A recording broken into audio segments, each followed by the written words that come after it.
ஆவா group என்பது ஒரு சமூக விரோத கும்பலாகத்தான் தமிழ் மக்களால் பார்க்கப்படுகிறது. இவர்கள் வாழ்வெட்டு, கொள்ளை போன்ற விடயங்களில் ஈடுபட்டதாகவும் தமிழ் மக்களால் பேசிக் கொள்ளப்படுகின்றது. எங்களுக்கு கிடைத்த சில தரவுகளின் அடிப்படையில் இந்த ஆவா குரூப் என்பதும் யாழ் மாவட்டத்துக்கு பொறுப்பாக இருந்த சில இராணுவ தலைமைகளால் இது உருவாக்கப்பட்டதாகவும் மக்கள் மத்தியில் பலத்த சந்தேகம் நிலவுகின்றது.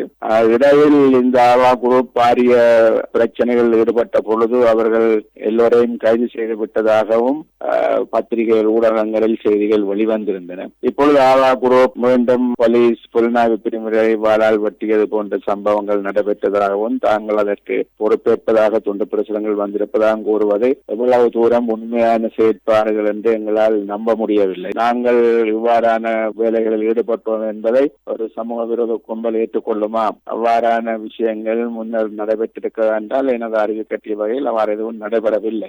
ஆகவே இந்த துண்டு பிரசுரங்கள் என்பதும் இதனை அவ்வாறான ஒரு கும்பல் தான் வெளியிட்டு என்று சொன்னதும் இதில் எவ்வளவு தூரம் உண்மைத்தன்மைகள் இருக்கிறது என்பது எல்லாமே கேள்விக்குரிய ஒரு செயற்பாடாகத்தான் இருக்கின்றது. ஆகவே இது தொடர்பாகவும் ஒரு போலீசாரும் ஒரு முழுமையான விசாரணை நடத்தினால்தான் இவ்வாறு இந்த துண்டு பிரசுரங்கள் உண்மையானதா, அந்த குழு இன்னும் இயங்குகிறதா, இதற்கு முன்னர் அவர்கள் எல்லோரும் பிடிபட்டிருந்தால் அவர்கள் எல்லாரும் விடுவிக்கப்பட்டு விட்டார்களா அல்லது இன்னும் சிறையில் தான் இருக்கின்றார்களா? அவ்வாறு இருந்தால் இந்த ஆவா குழு என்பது யார் போன்ற விடயங்களை போலீசார் தான் தெளிவுபடுத்த வேண்டும். ஆகவே அதுவரையில் இந்த துண்டு பிரசுரங்கள் எல்லாவற்றிலும் எவ்வளவு தூரம் உண்மை இருக்கிறது என்பது ஒரு கேள்விக்குரிய விடயமாக இருக்கிறது.